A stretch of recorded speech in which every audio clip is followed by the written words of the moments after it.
physical activity on its own is also something that helps retain our brain function, can help delay the onset of dementia and Alzheimer's. It can help deal with stress. Another component of that is getting adequate sleep. And so those are key factors and things that we've emphasized through Walk Kansas for years, but we all want to be as sharp as we can for as long as possible. And I think taking a look at that and understanding how our body works and understanding how physical activity helps, how sleep restores our body functions, how nutrition plays a role, that's all going to be a part of Walk Kansas this year. In addition to groundhog prognostications, a change in the weather, and the start of Major League Baseball training camps, Walk Kansas is another reminder that spring has arrived.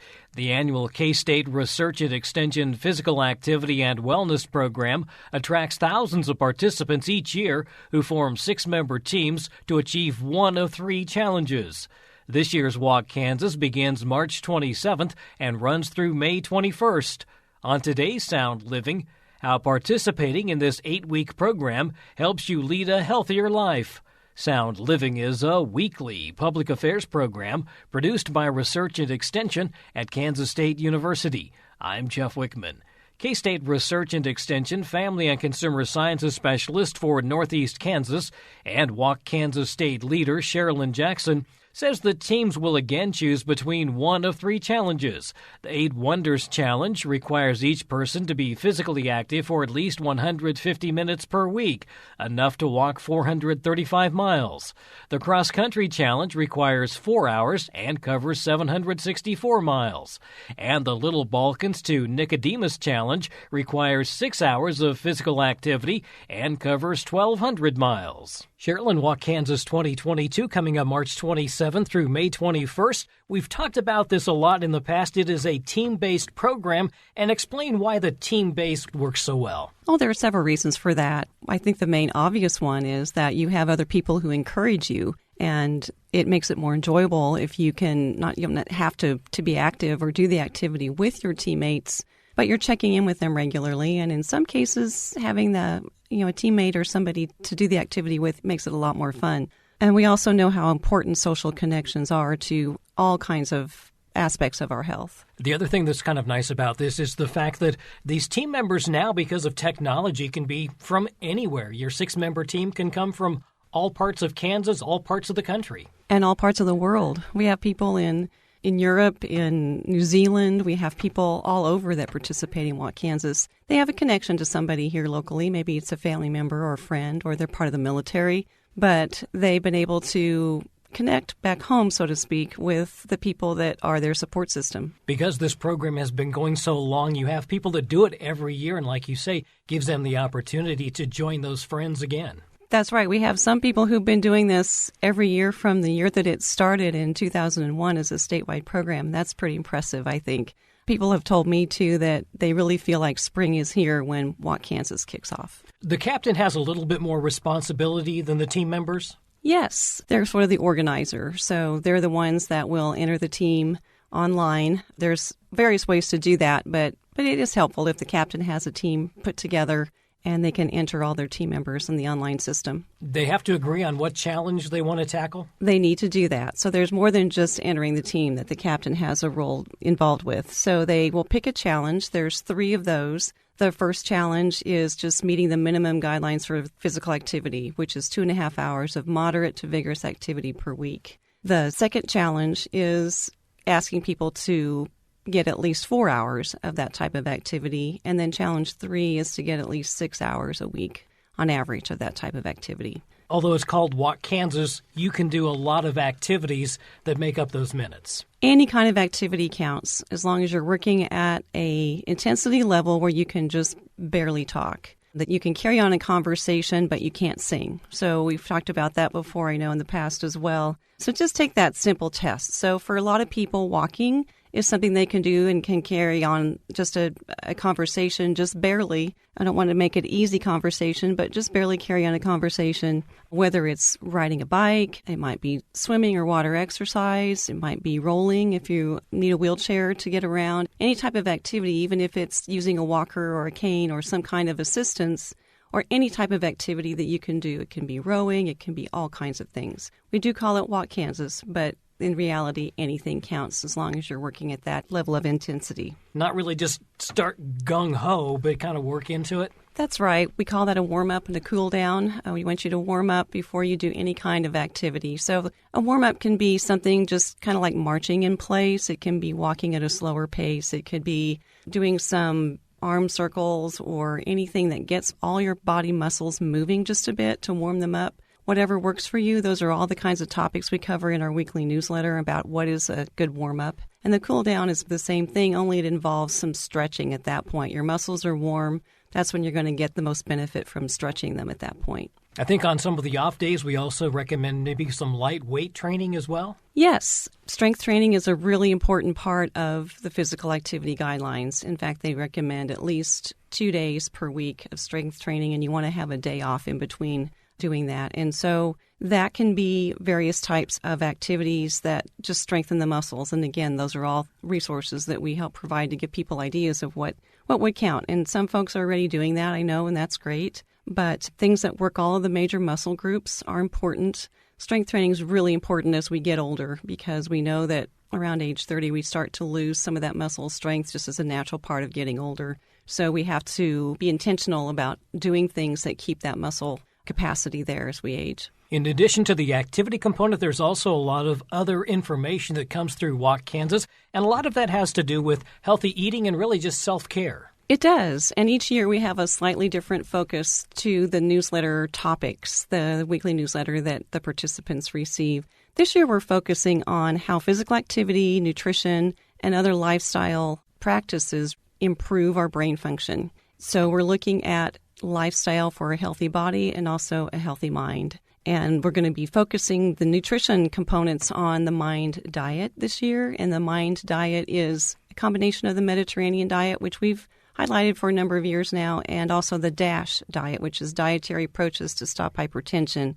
What we know is that what is good for the heart is also good for the brain. And so the DASH diet brings in the emphasis on lower sodium in the diet, and the Mediterranean diet, like we focused on in the past, is rich in fruits and vegetables, nuts, healthy fats, fiber, and all those kinds of things. So we're combining those two diets is the MIND diet. So we're going to take a deeper dive into that and look at what's a little bit unique about that. Physical activity on its own is also something that helps retain our brain function, can help delay the onset of dementia and Alzheimer's. It can help deal with stress and how stress is really hard on our mind as well. Another component of that is getting adequate sleep, really good sleep. And so those are key factors and things that we've emphasized through Walk Kansas for years, but taking another look at just why that's so important. We all want to be as sharp as we can. We want our brains to be as sharp as we can for as long as possible. And so I think that's something we can all agree on, that it's really important. And I think taking a look at that and understanding how our body works and understanding how physical activity helps, how sleep restores our body functions, how nutrition plays a role, that's all going to be a part of Walk Kansas this year. And some of this is just small changes. It's not always a radical change. Like with some programs, there's a radical change. But with this, it might be just changing some of the foods you eat just a couple of times a week. Right. There are some foods that are particularly helpful to the brain. One of those is blueberries. And so we're going to look into why are blueberries so good for your mind. That's one of the fruits that's recommended in the MIND diet. Also, it recommends eating dark leafy green vegetables every day. And so we're going to look at why that's so important. Those are two things right off the top of my head that come to mind is what sets the MIND diet apart as being a little bit unique. It just gives more emphasis, a little more direction into the healthy eating component that we've had before in Walk Kansas. And yes, doing things, adding them one small step at a time and allowing that to become a habit, allowing that to become comfortable for you is going to help create that long-term behavior change. That's what we want. And we're trying to develop ways that you can include more physical activity as part of your daily life, how to help you move more often, and also to eat more healthfully on a regular basis, not just for 8 weeks of Walk Kansas. Do you hear from participants that as they start to do the fitness part, they're actually starting to look then for other ways to feel better? Because you kind of get to that point where, hey, this is working. What else can I do? Exactly. I think one builds on the other. Just take, for example, if you have a good night's sleep, how much better you feel that next day. And physical activity is a little bit the same way. You can feel better instantly if you get just a gentle walk, even a walk over your noon hour over lunch. To get out and move around a little bit can help you feel more energetic, help you feel better instantly. And then if you keep doing that, the long-term benefits are huge. But we really want to focus on what is going to help motivate you to have a more active lifestyle.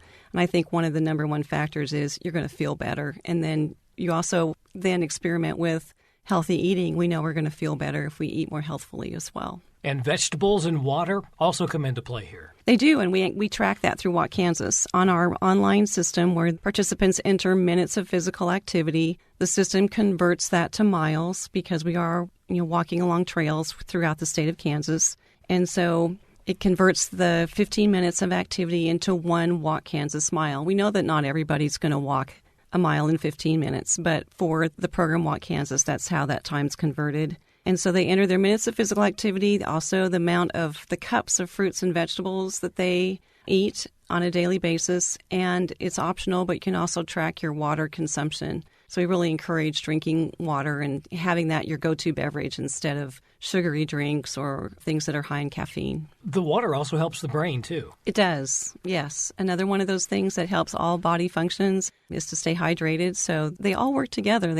All of these things tied together for helping you be your best, feel your best, and be able to live a longer, healthier life. The newsletters are posted, and I think I saw online that they go back to like 2010. So if you're somebody who really likes to read, or if you want to see how things have changed through the years, that would be a great way to do it, because I'm sure that some of the things we did in 2010 we've changed and are maybe not doing those things now, but they've been replaced with something else. Yes, and you probably won't see huge changes, but there are things presented in a slightly different way.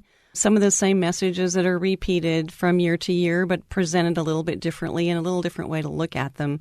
Also, we have new recipes every year. That's a big draw for people who want to try something new, something a little different. So those newsletters are posted on the website. We don't post the current years until after the program is finished. There's also other resources that come to the participants through that online portal. The other thing that just started not all that long ago was the 5K for the Fight, and that's something that helps with cancer research, but is also just a fun event. Yes, we have the Walk Kansas 5K for the Fight, and it benefits the Johnson Cancer Research Center here on the K-State campus, and along with that, we have a 1.5-mile fun walk. So you can register and then choose whether you want to do the timed event, the 5K, which some people are really motivated by timed events. I'm not, but I like to go out and walk and just be with other people. And so we have all types of participants with different goals. So if you want to just come out and enjoy a beautiful day, we've been lucky to have every event has been beautiful weather. I don't want to jinx that, but I think we've been lucky in that regard. Enjoy the K-State campus. Enjoy being around other people, and it's a really fun event. So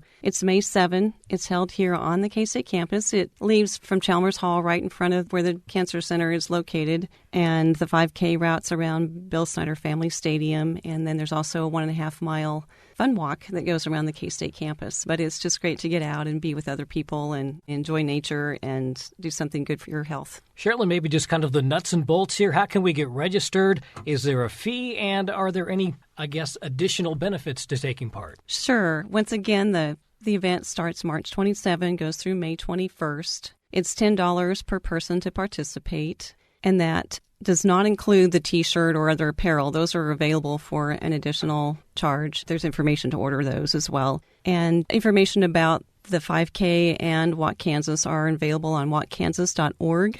We're getting all of that set up. It should be ready to go for registration by March 1. And just to mention, too, if you're a State of Kansas employee and you're working toward Health Quest benefits, you can participate at no cost, and there are 4 Health Quest points awarded for participation in Walk Kansas. That's K-State Research and Extension Family and Consumer Sciences Specialist for Northeast Kansas and Walk Kansas State Leader Sharolyn Jackson.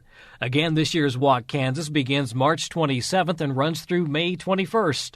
More information is available online at walkkansas.org or by contacting your local county or district extension office. Sound Living is a weekly public affairs program produced by Research and Extension at Kansas State University. I'm Jeff Wichman, and this is the K-State Radio Network.